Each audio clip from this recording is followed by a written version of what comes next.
The bitter wind howled across the open Wyoming plains, cutting through Mackenzie Foster's woolen coat like it was nothing but a thin cotton sheet.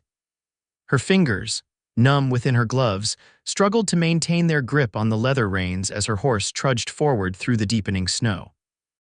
What had begun as flurries when she left White Pine that morning had transformed into a raging blizzard that obliterated every landmark in sight.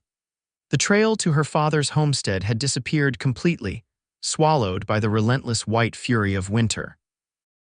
"Just a little further, Penny," Mackenzie murmured to her chestnut mare, though she had no idea if that was true.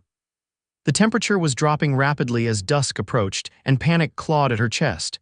She had made this journey dozens of times, but never in conditions like this. Her father had warned her about the storm, but she had been stubborn, insisting she would make it home before the worst hit. She had been wrong. Fatally wrong, perhaps. The wind shifted, driving the snow directly into her face. Mackenzie squinted, tears freezing on her lashes as she struggled to see even a few feet ahead. Penny whinnied nervously, slowing her pace. The poor animal was as disoriented as she was.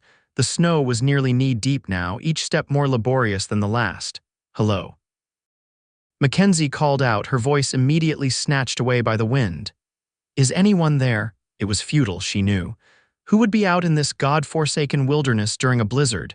Yet she called again, desperation making her voice crack. When she heard nothing but the howling wind in response, Mackenzie slumped in the saddle.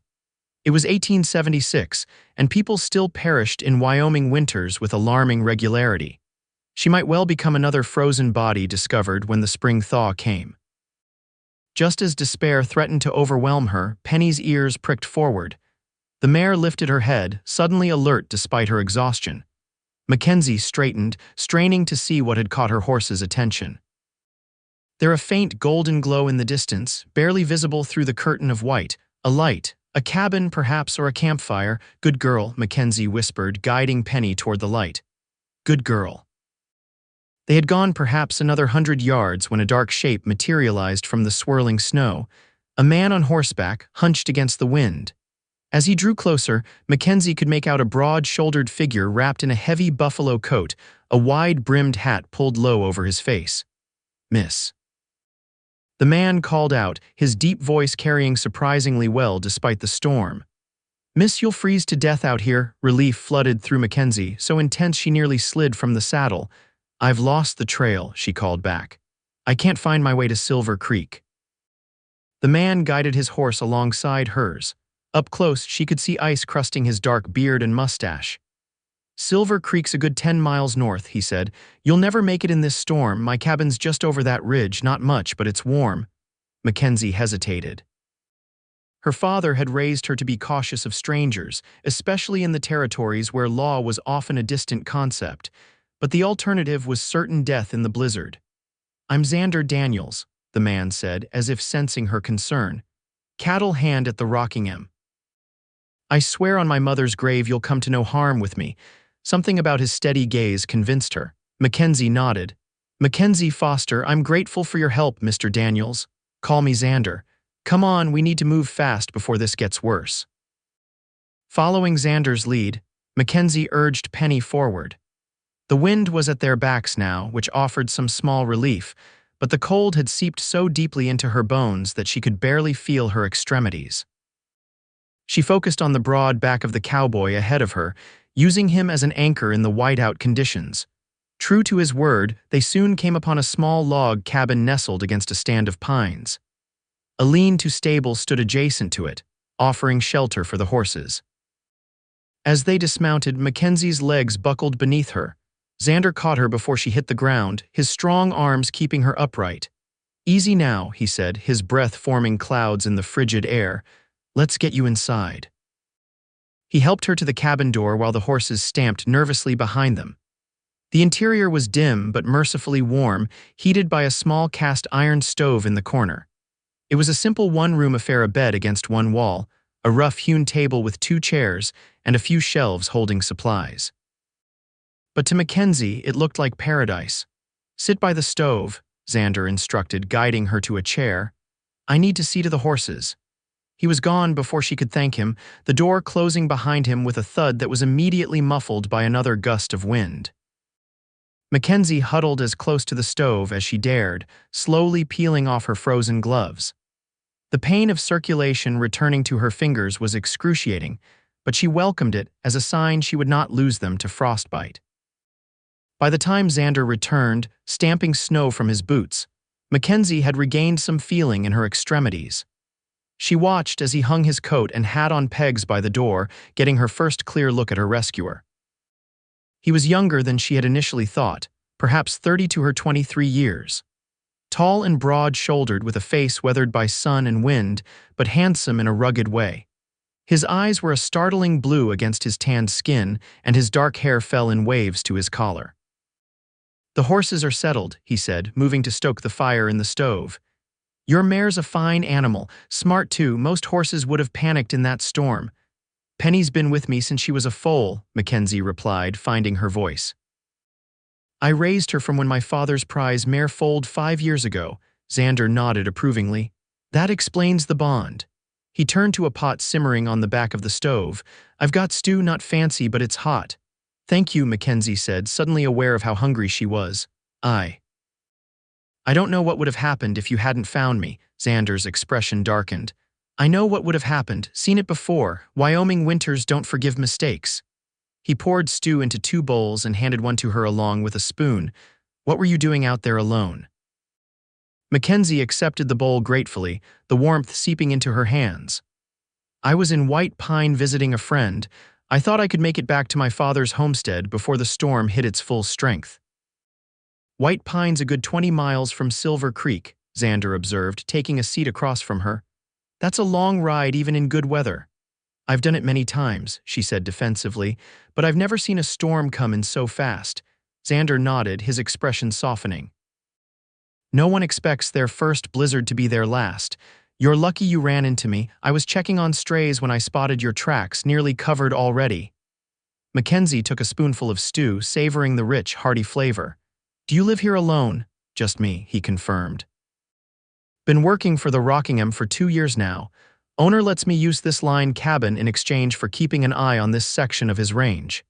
It's cozy," Mackenzie offered, looking around the small space that suddenly felt much smaller now that she realized they would be sharing it for the night. A hint of a smile curved Xander's lips. "It's not much, but it keeps the elements out." He studied her for a moment. "Your father's going to be worried sick." Mackenzie's stomach knotted with guilt. "I know, he told me not to go, but I insisted." She set her bowl down, appetite diminishing at the thought of her father pacing their cabin, wondering if his only daughter was alive or dead. "Nothing to be done about it now," Xander said pragmatically. "This storm's likely to last through tomorrow at least. Once it breaks, I'll help you get to Silver Creek." "I couldn't ask you to, you didn't ask," he interrupted. "I offered. Besides, I know this territory better than most. No sense in you getting lost again." His matter-of-fact tone left no room for argument. Mackenzie found herself nodding in agreement, secretly relieved that she wouldn't have to navigate the aftermath of the blizzard alone. They finished their meal in companionable silence, the wind howling outside a constant reminder of how fortunate she had been. As Xander collected their empty bowls, Mackenzie stifled a yawn. "Take the bed," Xander said, nodding toward the simple cot against the wall. "I'll sleep by the stove."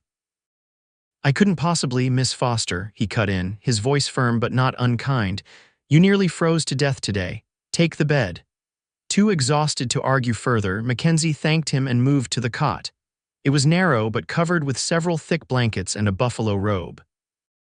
She removed her boots, but kept the rest of her clothing on, slipping beneath the covers. From her position, she watched as Xander spread his bedroll on the floor near the stove, then added more wood to ensure the fire would last through the night.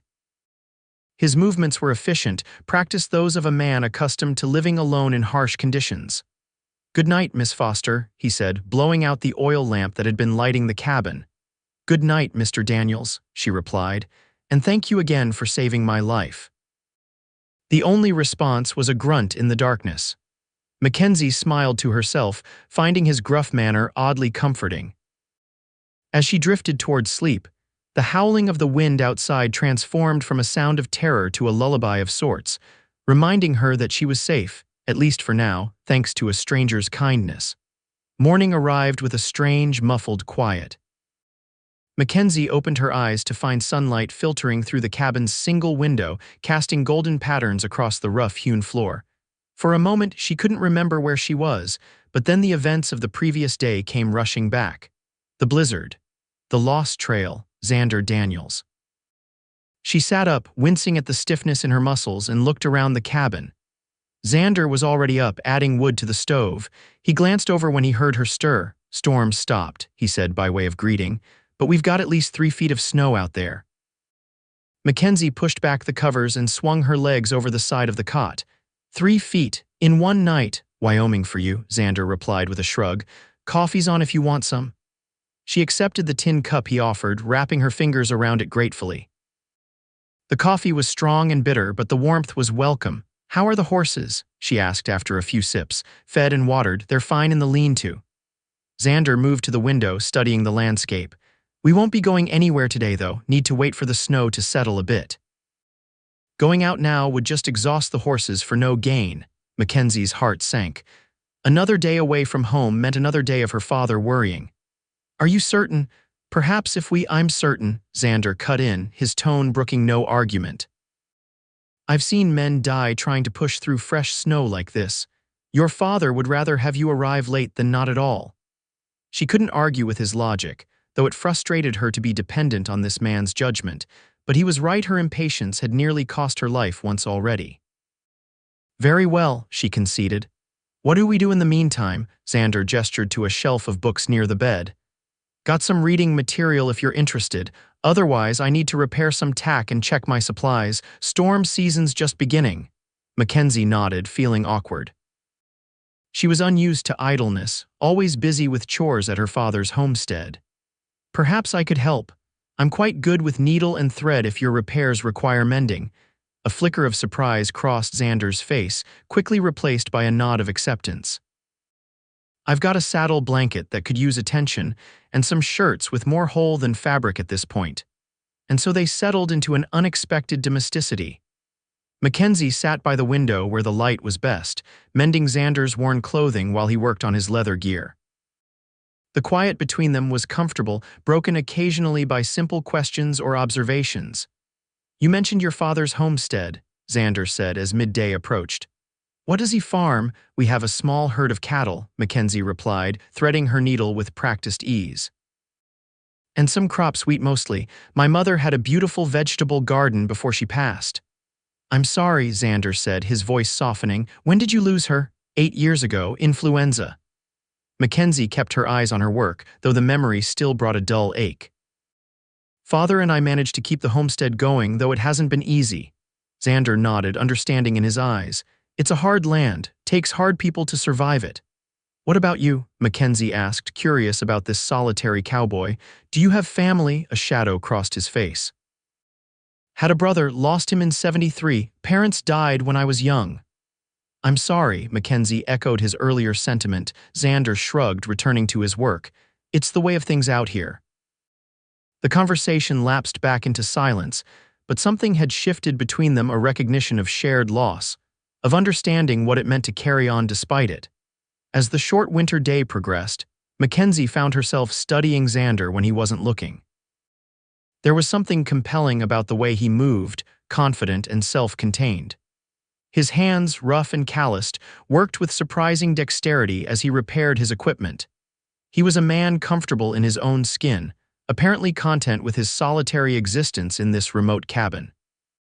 Yet there were moments when she caught him watching her too, a curious expression in those blue eyes before he quickly looked away.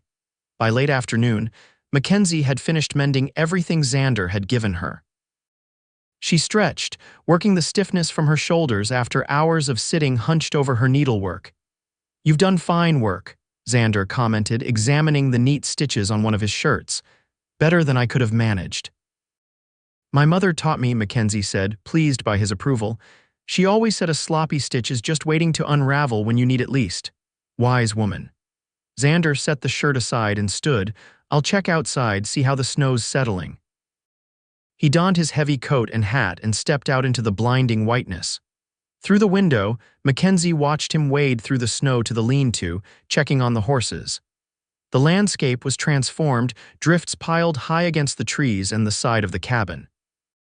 It was beautiful in its way, but also deadly, a fact she now understood all too well. When Xander returned, his expression was grim.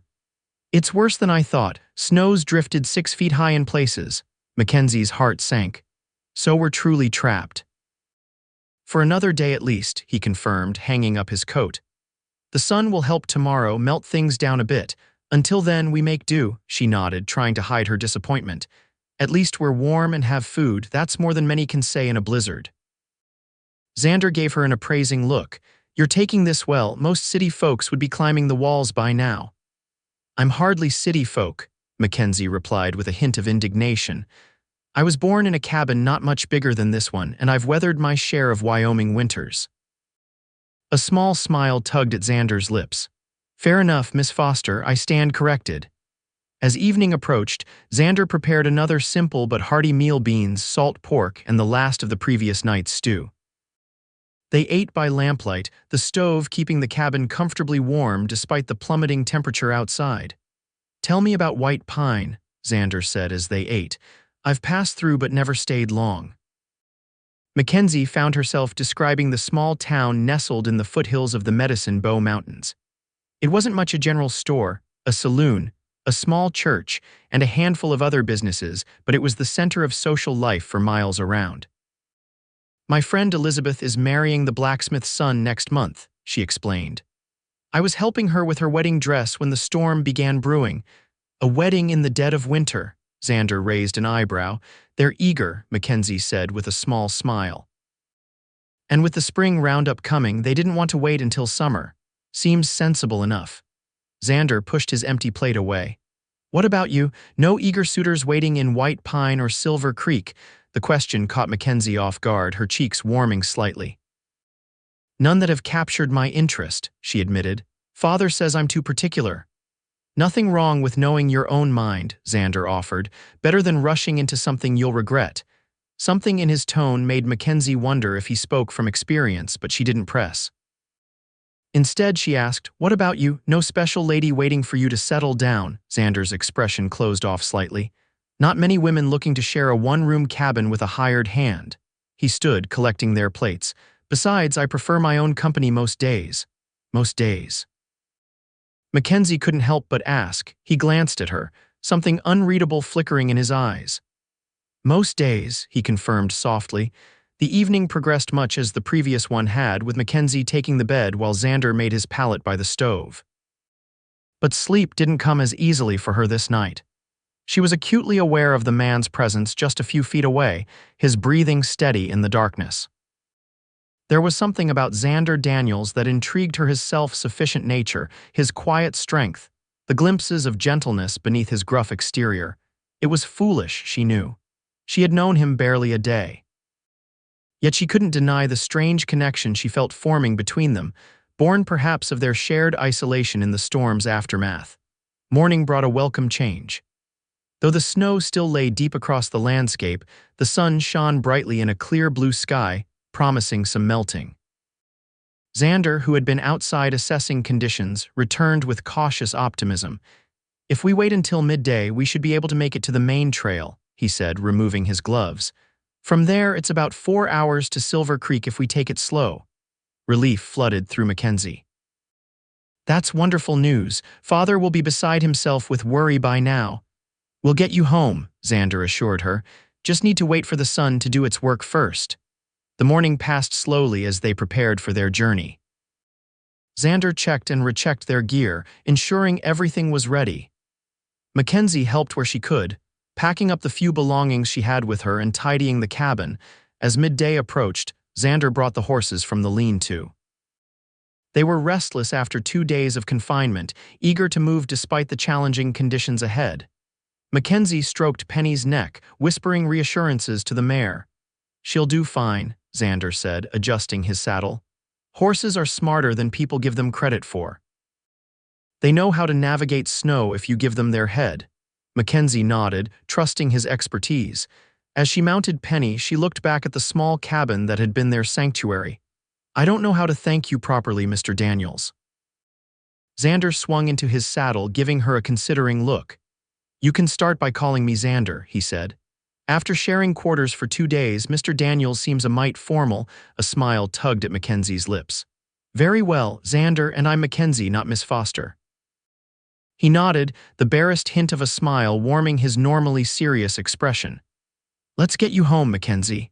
They set off through the snow, the horses picking their way carefully through the drifts. As Xander had predicted, the main trail was more passable, packed down by the wind in places. Still, their progress was slow, the horses sometimes sinking to their knees in deeper patches. Conversation flowed more easily between them now, perhaps because the immediate danger had passed, or perhaps because their time together was drawing to a close. Mackenzie found herself telling Xander about her dreams for the homestead, expanding their herd, perhaps adding sheep, building a proper house to replace the cabin she and her father had occupied since her mother's death. In turn, Xander shared stories of his years working cattle across Wyoming and Montana. He had seen much of the frontier, from the Bighorn Mountains to the Dakota Territory, always moving, never settling for long. Don't you ever want a place of your own? Mackenzie asked as they navigated a particularly steep section of trail. Xander was quiet for a moment, considering. Used to think not, he finally said. Been on my own since I was 17, moving with the seasons, taking jobs where I could find them, freedom in that kind of life. But now. Mackenzie prompted when he didn't continue. He glanced at her, something vulnerable flashing in his eyes before his expression returned to its usual reserve. Now I'm not so certain. A man gets older, starts thinking about leaving something behind. Before Mackenzie could respond, Xander straightened in his saddle, pointing ahead. There, see that rise. Once we crest it, we should be able to see Silver Creek Valley. Sure enough, when they reached the top of the rise, the valley spread out before them. In the distance, Mackenzie could make out the cluster of buildings that made up the small settlement of Silver Creek, and beyond that, the scattered homesteads that surrounded it. Somewhere among them was her father's property, a lump formed in Mackenzie's throat at the sight. Home. She was almost home, thanks to this man beside her. We should reach town before sundown, Xander said, gauging the position of the sun in the sky. Your father's place is the old Johnson homestead east of town, Mackenzie nodded, surprised he knew. Yes, about 2 miles beyond the creek. I know it, Xander confirmed. Stopped there once, maybe 3 years back, looking for work before I signed on with the Rockingham. The rest of their journey passed without incident, though the going remained slow through the deep snow. As they approached the outskirts of Silver Creek, they began to encounter other travelers, local ranchers checking on cattle, a mail carrier on his route, a family returning from a visit to town. Each one looked at them with curiosity, no doubt wondering about the strange pair. Mackenzie was acutely aware that traveling alone with a man for days would set tongues wagging in a community as small as Silver Creek. Reputations were fragile things on the frontier, especially for women. But she found herself caring less than she might have expected. What mattered was that she was alive, thanks to Xander. As they passed through the town's main street, several people called out to Mackenzie, expressing relief at seeing her safe. News of her failure to return home had clearly spread. Sheriff was organizing a search party for tomorrow, the general store owner informed them as they rode past. Your pa's been beside himself with worry, Miss Foster. We got caught in the storm, Mackenzie explained briefly. Mr. Daniels here found me and gave me shelter until it was safe to travel. The storekeeper's eyebrows rose slightly as he assessed Xander, but he merely nodded. Lucky thing then, that was a killer of a blizzard. They continued on, leaving the small town behind and heading east toward Mackenzie's home. As they crested a small hill, she spotted the familiar shape of her father's cabin, smoke rising from the chimney against the late afternoon sky. Her heart leapt at the sight. There it is, she said unnecessarily, unable to keep the emotion from her voice. Xander nodded, his expression unreadable. You'll be home soon. Something about his tone made Mackenzie glance at him sharply. There was a finality to it, a distance that hadn't been there during their journey. She realized with a pang that once he delivered her safely home, Xander would ride back to his solitary cabin, and their brief connection would end. The thought bothered her more than it should have. Before she could examine this feeling further, the cabin door flew open, and a figure emerged, her father, alerted to their approach by the sound of hoofbeats. He stood watching them, shading his eyes against the low winter sun, his posture tense until recognition dawned. Mackenzie. He shouted, relief evident even at this distance. "Father!" She called back, urging Penny to a faster pace despite the snow. When they reached the cabin, James Foster was waiting, his weathered face showing every hour of worry he had endured. He helped Mackenzie dismount, pulling her into a fierce embrace. "I thought I'd lost you," he murmured into her hair, "when that storm hit and you didn't return." "I'm sorry, Father," Mackenzie said, her voice thick with emotion. "You were right about the weather. I should have listened." James Foster held her at arm's length, examining her as if to assure himself she was truly unharmed. Then his gaze shifted to Xander, who had remained mounted, a respectful distance away. "You brought my daughter home safely," James said, his voice grave. "I'm in your debt, sir." Xander tipped his hat. "No debt, Mr. Foster. Anyone would have done the same." "Not anyone would have succeeded," James countered. "Please come inside. The least I can offer is a hot meal and proper thanks." Xander hesitated, glancing at the sky. "Thank you, but I should be heading back. Still several hours' ride to my cabin, and I don't fancy traveling these trails after dark." "Nonsense," James insisted. "We have a spare room and your horse needs rest after that journey. You'll stay the night and head out tomorrow." Mackenzie found herself holding her breath as Xander considered the invitation. Part of her, a larger part than she cared to admit, hoped he would accept. After a long moment, Xander nodded. "Much obliged, Mr. Foster, just for the night." James nodded, satisfied. "I'll see to your horse." "Mackenzie, show Mr. Daniels," Xander supplied. "Xander Daniels. Show Mr. Daniels where he can wash up. Dinner will be ready soon." As her father led the horses toward the small barn, Mackenzie gestured for Xander to follow her into the cabin. It was larger than Xander's line cabin, with 2 bedrooms off the main room but built in a similar rustic style. "The washstand is there," she said, pointing to a corner where a basin and pitcher sat on a small table. "I'll heat some water for you." While Xander removed his heavy coat and hat, Mackenzie busied herself at the stove, aware of his presence in a way that made her movements feel awkward and self-conscious. The easy camaraderie they had developed during their journey seemed to have evaporated now that they were in her home. "It's a good place," Xander commented, looking around the cabin. "Solid construction." "Father built it himself," Mackenzie replied, pouring heated water into the basin. "The original cabin was much smaller. He added on after Mother died." Xander nodded, understanding in his eyes. "Keeping busy helps sometimes." "Yes," Mackenzie agreed softly. "It does." She left him to wash while she went to her bedroom to change out of the clothes she had been wearing for 3 days. The familiar surroundings of her room were comforting, yet somehow they felt different now. Or perhaps it was she who had changed in some subtle way. When Mackenzie returned to the main room, wearing a clean dress with her hair freshly braided, she found Xander standing by the window, looking out at the snow-covered landscape. He had washed the trail dust from his face and combed his dark hair. Without his heavy coat, she could see how his shoulders filled out his worn flannel shirt, the fabric stretched across his broad back. He turned at the sound of her approach, and something flickered in his eyes as he took in her appearance, something that made her pulse quicken slightly.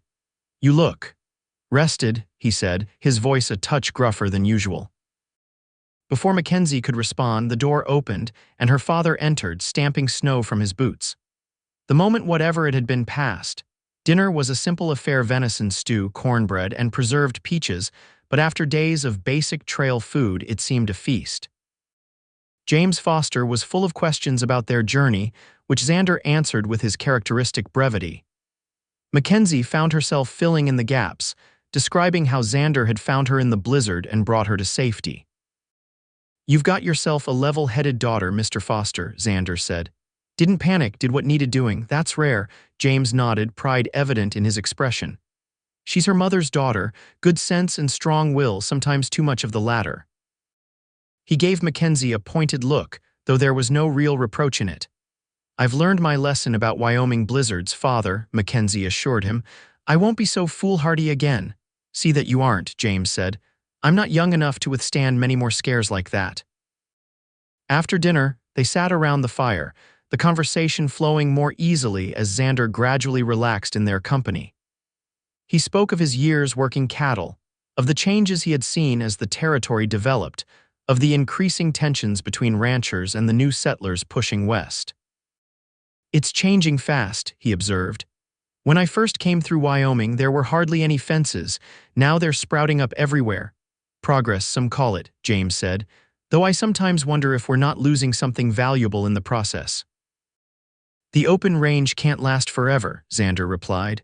"Too many people coming west looking for their piece of land. Can't blame them for wanting what we all want." "And what's that?" Mackenzie asked quietly. Xander's gaze met hers across the fire-lit room. "A place to belong." The simple statement hung in the air between them, loaded with meaning Mackenzie couldn't quite decipher. Before she could pursue it further, her father stood, stretching his back with a wince. "These old bones need rest," James announced. "Mr. Daniels, your room is through that door." "Not fancy, but the bed's comfortable enough." "More than I'm accustomed to," Xander assured him. "Thank you for your hospitality." "Least I can do for the man who saved my daughter," James replied. He turned to Mackenzie. "Don't stay up too late. You need rest after your ordeal." With that, he retired to his room, leaving Mackenzie and Xander alone by the fire. A silence fell between them, not uncomfortable but charged with unspoken thoughts. "Your father's a good man," Xander finally said, his voice low. "You're fortunate to have him." "I know," Mackenzie agreed. "We've been through much together." She hesitated, then added, "What will you do when you return to your cabin tomorrow?" Xander shrugged. "Same as always. Check the cattle, repair what needs fixing, prepare for the next storm. Winter's long in these parts." "It sounds solitary," Mackenzie observed. "It is," Xander admitted, "but I'm used to it." "Being used to something doesn't mean it's what you want," Mackenzie said before she could stop herself. Xander looked at her sharply, surprise evident in his expression, then something softened in his eyes. "No," he agreed quietly. "It doesn't." The air between them seemed to thicken, charged with possibilities neither of them had voiced. Mackenzie's heart beat faster as Xander's gaze held hers, something unspoken passing between them. Then he stood abruptly, breaking the moment. "I should turn in." "Long ride tomorrow," Mackenzie nodded, both relieved and disappointed at the sudden distance he had placed between them. "Of course. Good night, Xander." He hesitated at the door to the spare room. "Good night, Mackenzie," he said, her name sounding different somehow when he spoke it. Then he was gone, the door closing softly behind him. Mackenzie remained by the fire, watching the flames dance as she tried to make sense of the confusing emotions stirring within her. She had known Xander Daniels barely 3 days, yet she felt connected to him in a way she couldn't explain, as if the storm had not only thrown them together physically, but had somehow intertwined their fates. It was foolish, she told herself firmly. Once Xander left tomorrow, their paths would likely never cross again. He would return to his solitary existence at the Line cabin, and she would resume her life here with her father. Their brief connection had been born of necessity, nothing more. Yet as she finally retired to her own room, Mackenzie couldn't shake the feeling that something significant had shifted in her world, something that wouldn't easily be forgotten once the snow melted and the trails cleared.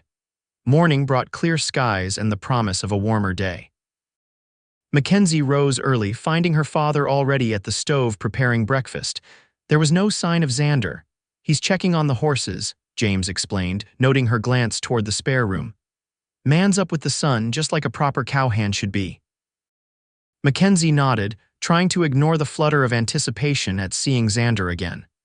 She busied herself setting the table, wondering what she could possibly say to him before he departed. When the door opened, admitting Xander and a blast of cold air, Mackenzie looked up too quickly. Their eyes met, and for a moment neither spoke. Then Xander nodded a greeting, stamping snow from his boots. "Good morning," he said simply. "Breakfast is nearly ready," James announced. "Sit down, Mr. Daniels. No sense riding on an empty stomach." The meal passed with lighter conversation than the previous evening's dinner. James shared news of the area that Mackenzie had missed during her time in White Pine, a new family settling just north of Silver Creek, plans for expanding the schoolhouse come spring, rumors of the railroad possibly extending a spur line to the valley within the next few years. Xander listened with interest, occasionally asking questions that revealed a sharper mind than his laconic manner might suggest. Mackenzie found herself watching him, noting how his expression brightened when discussing the future of the valley, how his hands gestured more animatedly when the conversation turned to ranching techniques. All too soon, the meal was over and Xander rose to prepare for his departure. James insisted on packing him provisions for the journey: bread, cheese, dried meat, which Xander accepted with genuine gratitude. "I'll ready your horse," James said, pulling on his coat.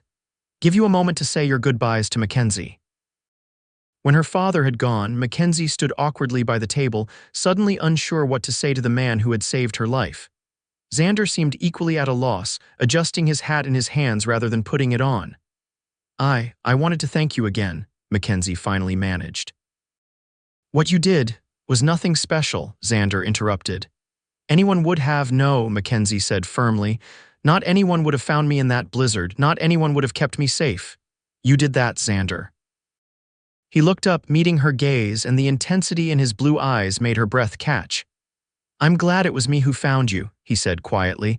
Before Mackenzie could respond, the door opened as her father returned. "Horse is ready, Mr. Daniels." "Weather looks to be holding, but best not to tempt fate by delaying." Xander nodded, breaking eye contact with Mackenzie. "You're right. Thank you again for your hospitality." Outside, his gelding waited, saddled and ready. Xander secured the provisions James had provided, then turned to shake the older man's hand.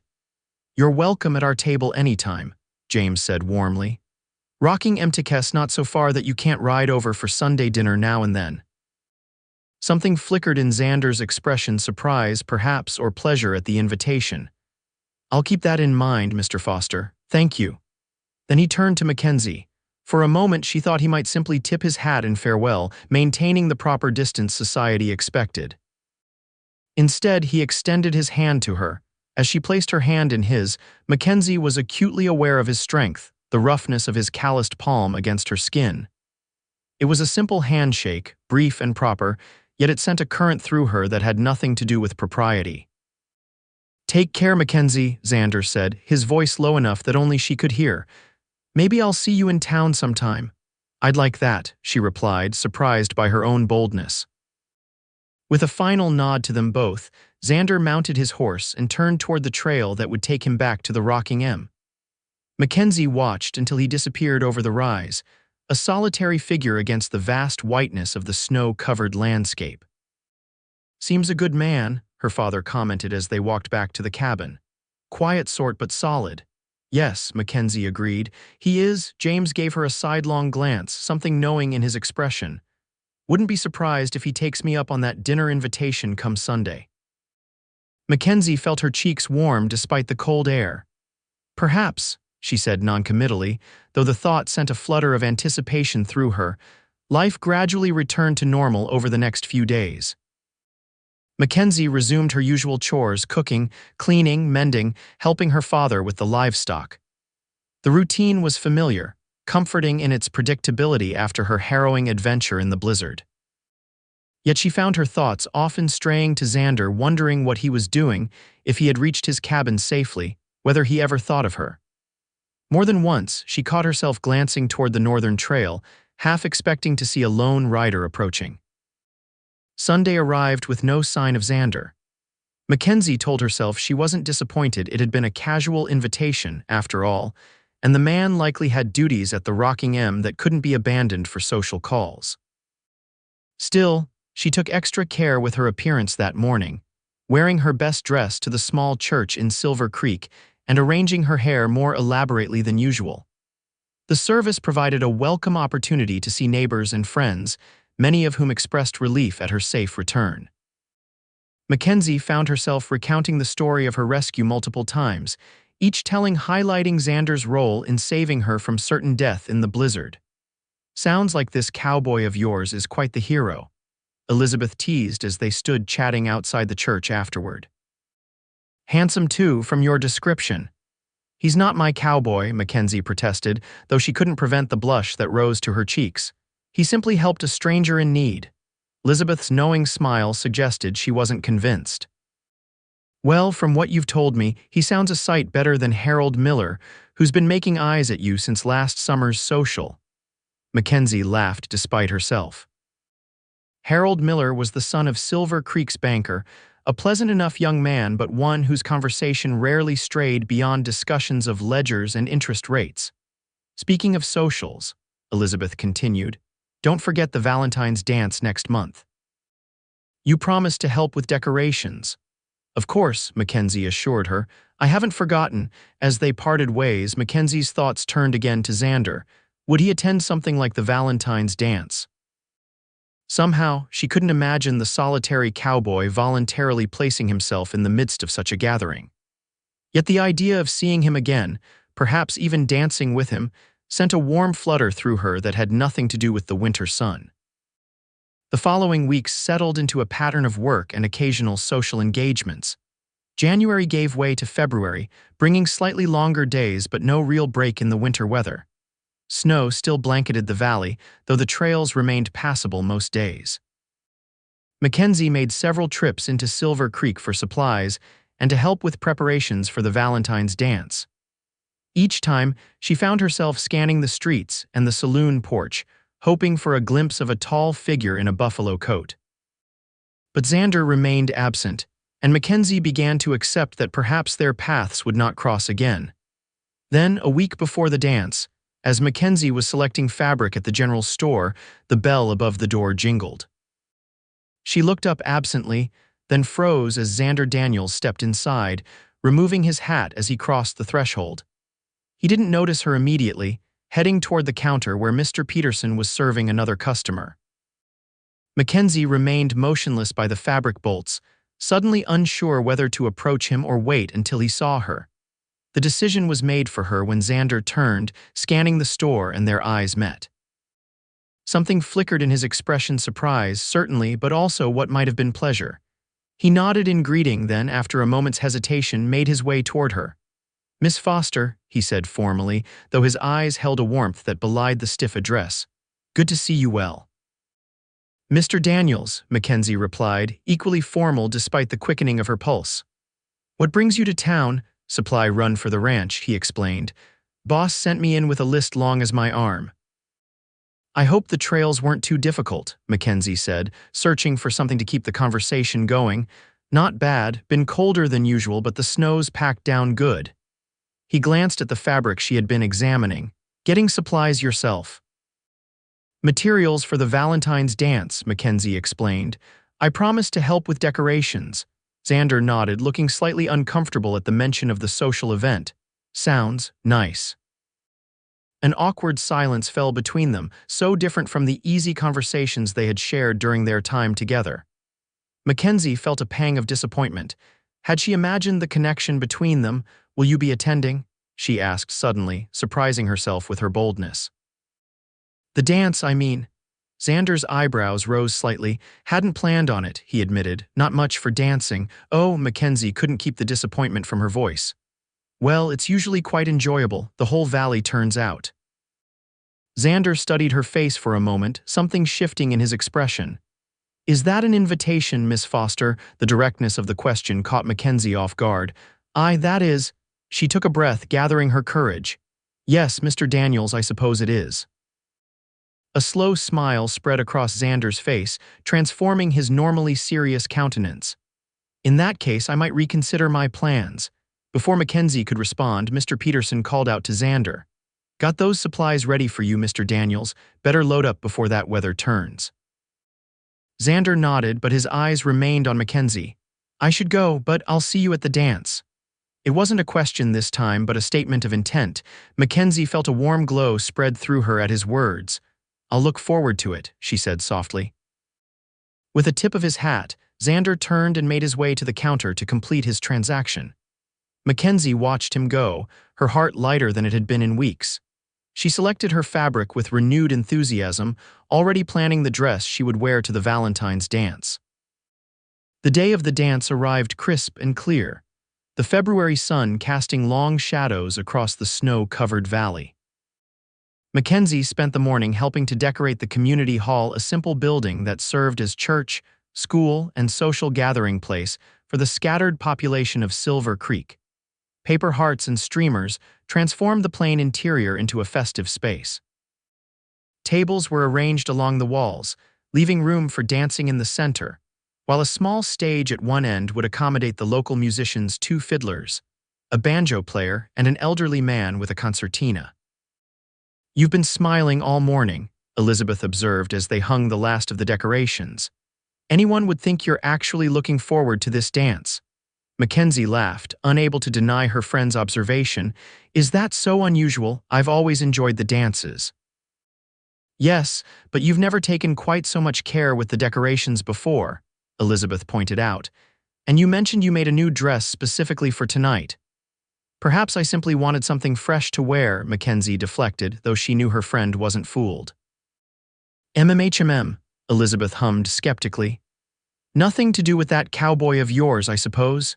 "He's not my cowboy," Mackenzie protested automatically, though the phrase sent a pleasant flutter through her stomach. "Well, whoever he belongs to, I look forward to meeting this Mr. Daniels who's had you walking on air since you invited him." Mackenzie opened her mouth to deny it again, then sighed in defeat. "Is it that obvious?" Elizabeth's expression softened. "Only to someone who knows you as well as I do, but I'm glad, Mackenzie. It's been too long since I've seen you this excited about anything or anyone." As evening approached, Mackenzie took special care with her appearance. The new dress was her finest creation, yet deep blue calico that brought out the color of her eyes, with a modestly scooped neckline and a skirt that swirled pleasingly when she moved. She arranged her hair in a more elaborate style than usual, securing it with a mother-of-pearl comb that had belonged to her mother. Her father watched her preparations with a knowing smile, but made no comment beyond telling her she looked beautiful when she emerged from her room fully dressed. They arrived at the community hall as the sun was setting, the building already alive with light and music. Lanterns hung from the rafters, casting a warm glow over the gathered townsfolk. The musicians were playing a lively reel, and several couples were already dancing. Mackenzie scanned the room as she greeted friends and neighbors, looking for a tall figure among the crowd.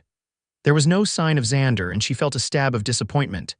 "Had he changed his mind, he'll come," her father said quietly, reading her thoughts with unsettling accuracy. "A man doesn't make a promise to a pretty girl and then break it without good reason." Mackenzie smiled gratefully at her father. "I hope you're right." The evening progressed, and still Xander didn't appear. Mackenzie danced with several partners, Harold Miller, predictably, and the new schoolteacher, as well as Elizabeth's brother and several other young men from the valley. She laughed and conversed, determined to enjoy herself despite the hollow feeling that grew with each passing hour. She was resting between dances, sipping punch and watching the dancers, when a murmur went through the crowd near the door. Mackenzie looked up to see Xander Daniels standing in the entrance, looking distinctly uncomfortable in his best clothes, a clean shirt and vest. His usual worn trousers replaced by newer ones, his dark hair neatly combed beneath his hat, which he promptly removed as he stepped inside. Mackenzie's heart leapt at the sight of him. For a moment she hesitated, unsure of the proper protocol. Should she wait for him to approach her? But as Xander scanned the room, his expression uncertain, she made her decision. Threading her way through the crowd, Mackenzie approached him with a smile. "You came," she said simply, relief visibly washed over Xander's face at the sight of her. "Said I would, didn't I?" His eyes traveled over her, taking in her dress and hair. "You look beautiful." The compliment, delivered in his straightforward manner, warmed Mackenzie more than any flowery praise could have. "Thank you. You look very handsome yourself." A hint of color touched Xander's cheeks. "Cleaned up best I could, not used to these sorts of gatherings." "Well, I'm glad you made the effort," Mackenzie said sincerely. "Would you like some punch, or perhaps a dance?" Xander glanced at the dancing couples with a trace of apprehension. "Been a while since I danced," he admitted. "Might step on your toes." "I'm willing to risk it," Mackenzie replied with a smile. The musicians had just begun a waltz, its gentle rhythm easier to follow than the livelier reels that had dominated the evening so far. Xander offered Mackenzie his arm with a formality that somehow made the gesture more touching. As they took their places among the other dancers, Mackenzie was acutely aware of Xander's hand at her waist, the careful distance he maintained between them, proper but still close enough that she could detect the faint scent of soap and leather that clung to him.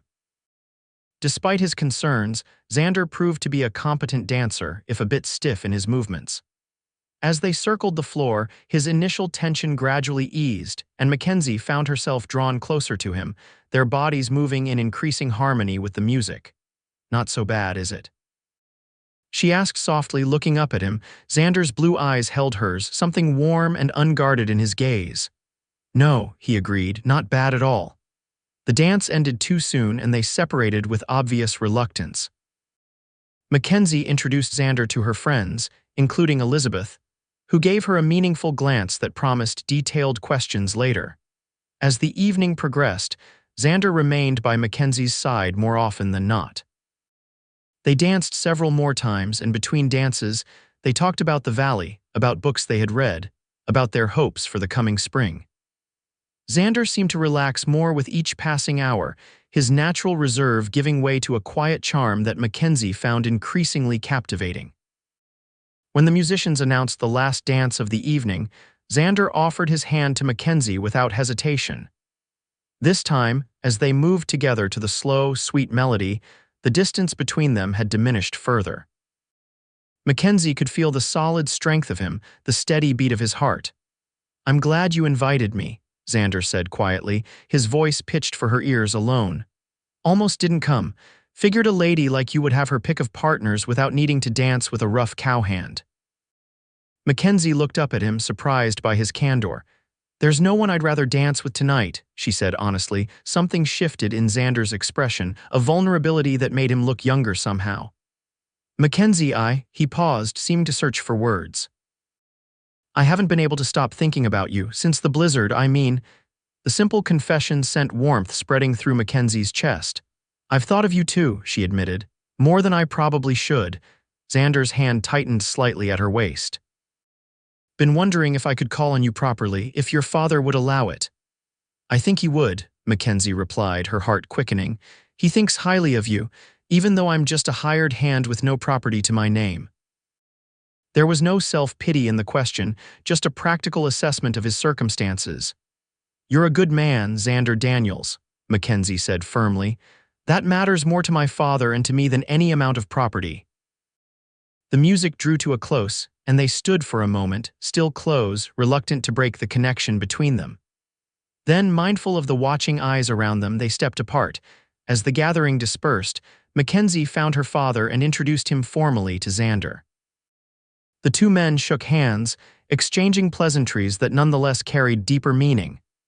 "Mr. Foster," Xander said, straightening his shoulders slightly, "I'd like your permission to call on your daughter if she's willing." James Foster studied Xander for a long moment, his expression unreadable, then he nodded.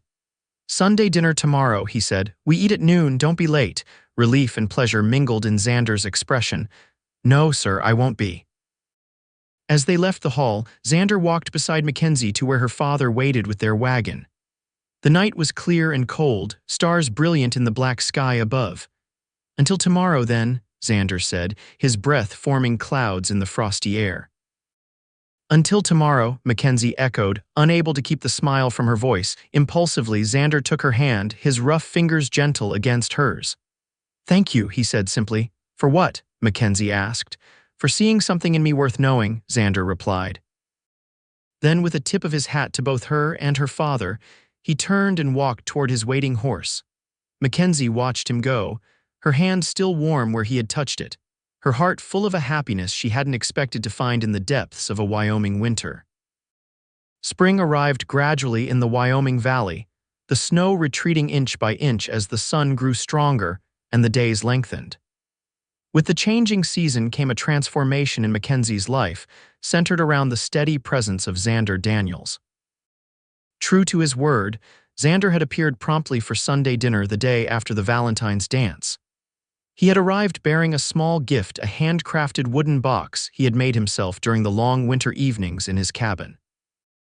The craftsmanship was exquisite, the wood polished to a soft glow, with a simple carved design of mountains and pine trees on the lid. Mackenzie had been touched beyond words by the thoughtful present, especially when Xander explained, somewhat bashfully, that he had started making it after the blizzard, not knowing if he would ever have the chance to give it to her. That first Sunday dinner had led to another, and then to regular visits whenever Xander could be spared from his duties at the Rocking M. James Foster welcomed him warmly each time, the two men developing a genuine respect for one another that went beyond Xander's interest in Mackenzie. As winter gave way to spring, Xander began helping James with projects around the homestead, repairing fences damaged by winter storms, preparing fields for planting, assisting with the calving of their small herd. The work gave the two men time to talk, man to man, about matters they wouldn't discuss in Mackenzie's presence. He asked about my intentions today, Xander told Mackenzie one evening in late April as they walked along the creek that gave the valley its name. The water, swollen with snowmelt, rushed over rocks in a constant, soothing chorus. "And what did you tell him?" Mackenzie asked, her heart quickening despite her attempt at a casual tone. Xander stopped walking, turning to face her.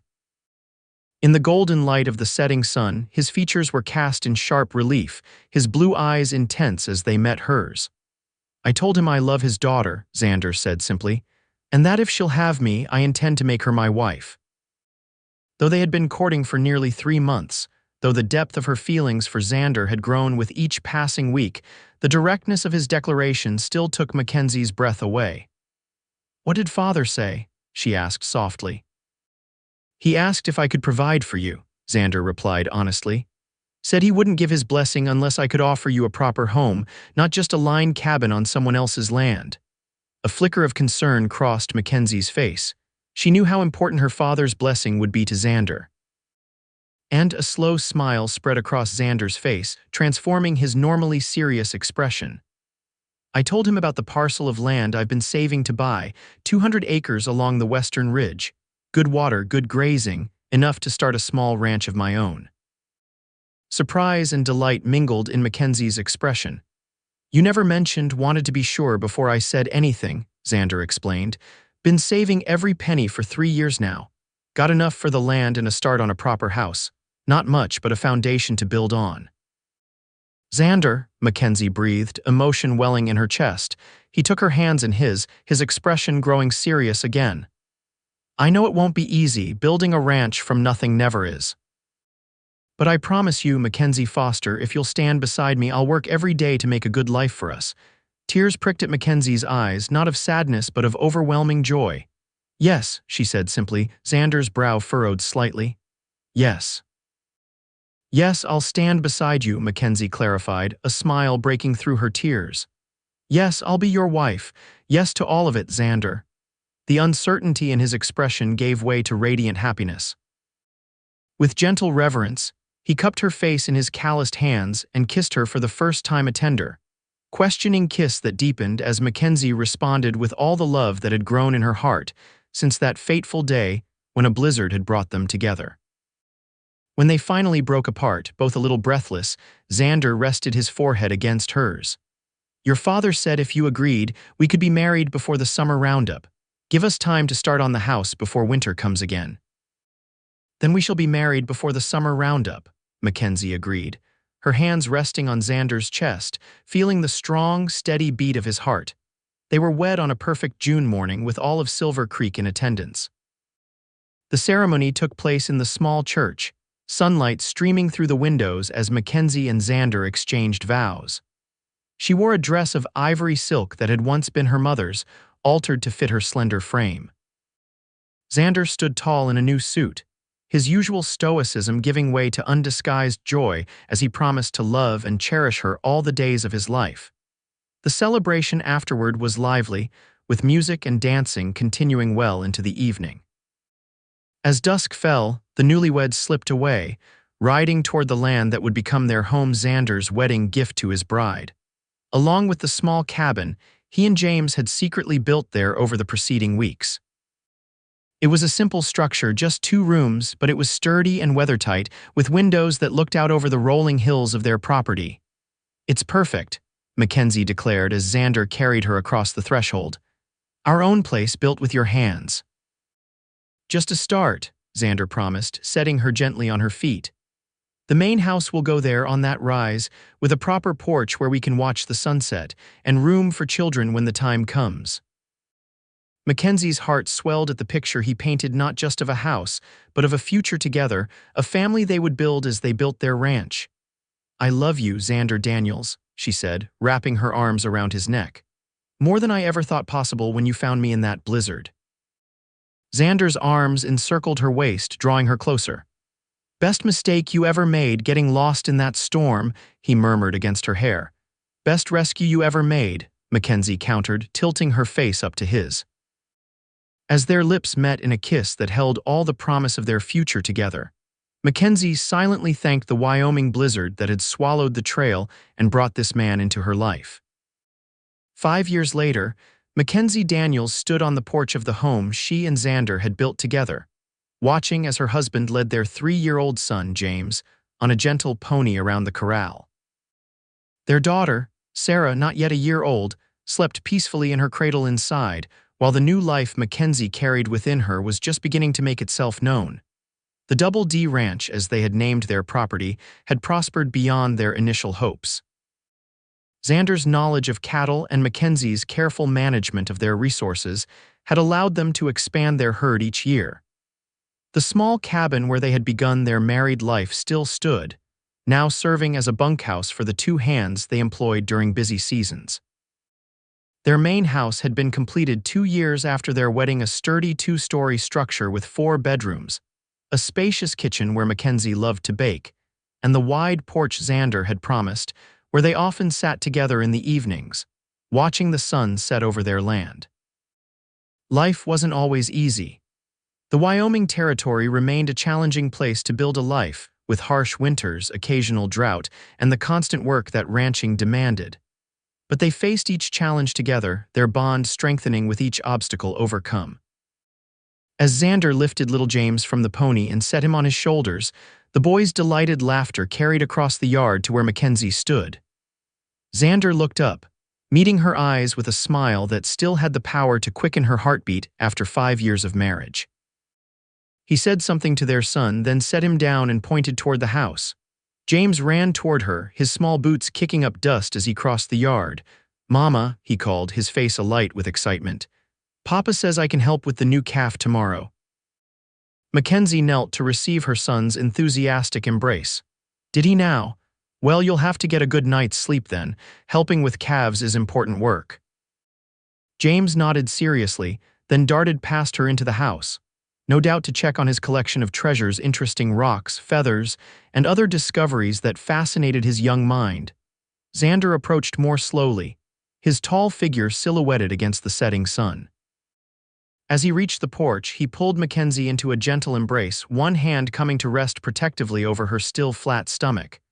"How are you feeling?" he asked, concern evident in his voice. "Perfectly well," Mackenzie assured him. "This one seems determined to be easier than Sarah was." Relief flickered in Xander's eyes. Sarah's birth had been difficult, frightening them both with its complications. "Good," he said simply, pressing a kiss to her forehead. "I was thinking we might name him Benjamin after my brother if it's a boy." Mackenzie smiled, touched by his suggestion. Though Xander rarely spoke of his brother, she knew how much he had loved him, how deeply he still felt the loss. "Benjamin Daniels," she said, testing the name. "I think it has a fine sound to it." Xander's arms tightened around her. "Never thought I'd have all this," he murmured. "A home. A family, you nor I," Mackenzie admitted, "but I wouldn't change a moment of it, not even getting lost in that blizzard." Xander chuckled, the sound rumbling pleasantly against her. "Best blizzard of my life." As they stood together on the porch of the home they had built from nothing but hope and hard work, watching the sky turn crimson and gold over the land that was theirs, Mackenzie reflected on the strange workings of fate. A deadly storm, a lost trail, a chance encounter that had changed the course of 2 lives forever. She thought of the lonely cowboy who had built shelter from snow and hope, offering both to a stranger in need. She thought of the young woman she had been, frightened but determined to survive. And she gave thanks for the love that had grown between them, a love as enduring as the Wyoming mountains and as vast as the open sky above. Inside, their children waited. Around them, their land thrived. And before them stretched a future they would continue to build together, day by day, season by season, forever bound by the love that had begun in the heart of a winter storm. As they turned to go inside, hand in hand, the first star appeared in the darkening sky, a bright point of light in the vast wilderness that had brought them together and given them a home.